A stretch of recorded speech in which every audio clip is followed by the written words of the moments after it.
Kelahiran yang sambung menyambung.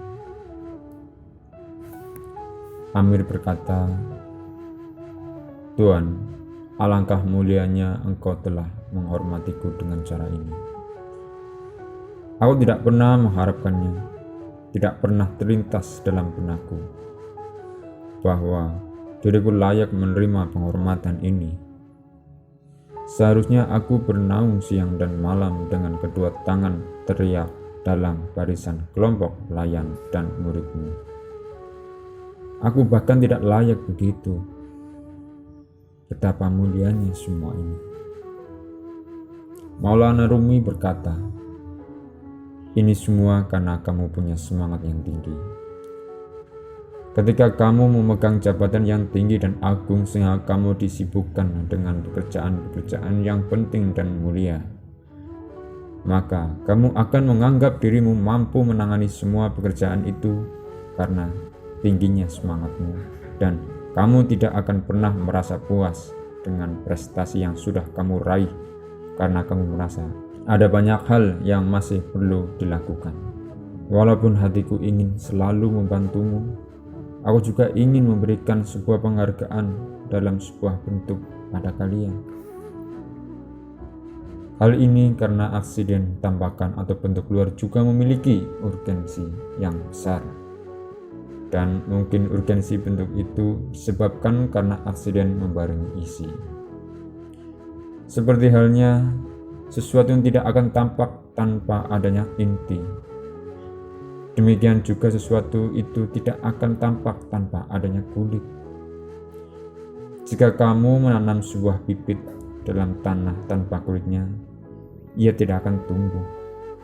Tapi jika kamu menanam beserta kulitnya, maka ia akan tumbuh menjadi pohon yang besar. Dari poin ini, tubuh juga merupakan pondasi yang penting dan memiliki peran yang besar. Sebab tanpa tubuh, semua pekerjaan akan gagal dan tujuannya tidak akan tercapai. Bagaimanapun, sesungguhnya pondasi itu sangat berarti bagi orang memahami artinya. Ucapan 2 rakaat sholat itu lebih baik dari dunia seisinya tidak selalu cocok untuk semua orang. Perkataan itu hanya cocok untuk orang yang merasa bahwa jika ia kehilangan 2 rakaat sholat, berarti ia kehilangan sesuatu yang lebih berharga dari dunia seisinya. Kehilangan 2 rakaat sholat lebih sulit baginya daripada kehilangan kerjaan dunia yang 2 rakaat sholat berada di dalamnya. Seorang darwis menghadap salah seorang raja. Sang raja berkata kepadanya, "Wahai sang sayyid, orang yang syuhud, tidak kamu memandang sesuatu secara terbalik dari sesungguhnya?" Jawab darwis, "Dunia ini akhirat, dan semua isi kerajaanmu adalah milikku. Akulah yang memegang otoritas dalam semesta ini sepenuhnya. Sementara kau hanya puas dengan sesuap makanan dan sepotong baju. Maka kemanapun kamu menghadap, disitulah wujud Allah." Quran Surat Al-Baqarah ayat 115. Wajah Allah itu akan mengalir dan membentang selamanya tanpa batas. Para pencinta sejati telah mengorbankan dirinya mereka demi wajah itu tanpa mengharapkan imbalan apapun. Sementara umat manusia yang lainnya berakhlak seperti binatang. Maulana Rumi berujar, "Sekalipun mereka berakhlak seperti binatang, mereka tetap berhak untuk diberi pertolongan. Bisa saja mereka berada di dalam kandang, tetap mereka diterima oleh sang pemilik kandang itu. Jika sang pemilik menghendaki, ia bisa memindahkannya ke sebuah ruang khusus, sama halnya dengan manusia yang pada awalnya tidak ada. Kemudian Allah menjadikan ada, lalu Allah memindahkannya dari ruang khusus itu ke ruang dunia ini. Kemudian dari ruang ini ke ruang tumbuhan, kemudian dari ruang tumbuhan ke ruang hewani, dari hewani ke dalam manusia, manusia ke dalam malaikat, dan begitu seterusnya tanpa akhir. Demikianlah Allah menjelaskan semua hal ini untuk menyatakan bahwa dia mempunyai banyak kandang atau ruang, di mana setiap ruangnya lebih utama dari ruang selanjutnya. Sesungguhnya kamu melalui tingkatan demi tingkatan dalam kehidupan. Mengapa mereka tidak mau beriman? Quran Surat Al-Insyiqaq ayat 19-20. Allah menambahkan dunia ini agar kamu yakin bahwa akan datang tingkatan-tingkatan selanjutnya. Allah tidak mengungkapkannya sehingga kamu bisa mengingkarinya dengan berkata, ini sudah semuanya. Sang guru menunjukkan kecakapan dan keahliannya sehingga para murid menjadi yakin pada mereka dan akan mengakui keahlian lain yang belum ditunjukkan oleh sang guru. Analogi ini serupa dengan seorang raja yang hendak memutus atau menyambung sebuah hubungan. Sang raja memenuhi permintaan rakyatnya agar mereka bisa mengharapkan hal-hal lain nantinya. Mereka menemukan kain untuk dijadikan karung karena mendambakan hadiah-hadiah emas. Raja tidak melimpahkan hadiah-hadiah itu agar mereka berkata, ini sudah semuanya. Raja tak akan memberikan hadiah-hadiahnya yang lain sehingga mereka hanya puas dengan pemberian yang ada.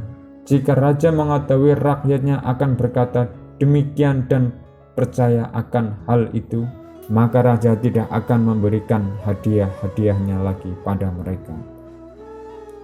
Seorang sayyid sejati adalah mereka yang mencari akhirat, sedangkan orang yang cinta pada dunia hanya mencari kandang. Sementara orang pilihan Tuhan dan para arif tidak melihat akhirat dan juga kandang. Pandangan mereka tertuju pada sesuatu yang terjadi di awal. Mereka mengetahui permulaan setiap sesuatu, seperti orang ahli yang menanam gandum. Ia tahu yang akan tumbuh adalah gandum karena ia melihat hasil akhirnya sejak permulaan. Begitu juga seorang yang menanam jelai atau padi-padian, beras, serta tanaman-tanaman lainnya. Ketika seorang melihat permulaan, pandangannya tidak tertuju pada akhir. Padahal dia bisa mengetahui akhir pada permulaan itu. Jarang sekali orang yang bisa mengerti akan hal-hal ini. Mereka yang mencari akhirat adalah para penengah, sedang mereka yang mencari kandang adalah hewan ternak. Derita akan menimpa setiap manusia, apapun pekerjaannya, sebab ketika seorang tidak menderita, tidak gila, tidak merindukan sesuatu, niscaya ia tidak akan pernah sampai kepadanya.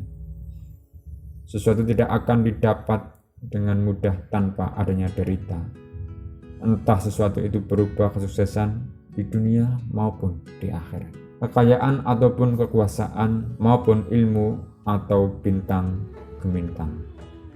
Seandainya Maryam tidak merasakan derita saat melahirkan, maka ia tak akan pernah sampai pada pohon yang penuh berkah. Maka rasa sakit akan melahirkan anak memaksa ia bersandar pada pangkal pohon kurma. Dia berkata, aduhai, alangkah baiknya aku mati sebelum ini, dan aku menjadi barang yang tidak berarti lagi dilupakan. Quran Surat Maryam ayat 23. Rasa sakit itulah yang membuat Maryam berangkat menuju pohon yang penuh berkah. Pohon yang mulanya begitu kering, itu pun berubah menjadi subur dan berbuah. Raga kita bagaikan Maryam, dan kita semua memiliki seorang Isa dalam diri kita. Kalau kita merasakan sakit, maka Isa kita akan lahir. Namun jika rasa sakit tidak kita rasakan, maka Isa akan kembali ke asalnya melalui jalan rahasia yang sama yang dilalui. Membiarkan diri kita hampa tanpa ada yang kita dapatkan darinya. Jiwa ruhaniyahmu kelaparan, sementara raga luarmu kekenyangan. Setan makan dengan rakus sampai muntah, sementara seorang raja bahkan tak memiliki sepotong roti. Sekarang berobatlah, karena Isamu sedang berada di bumi. Ketika Isa telah kembali ke langit, maka semua harapan akan sirna. Maulana Jalaluddin Rumi.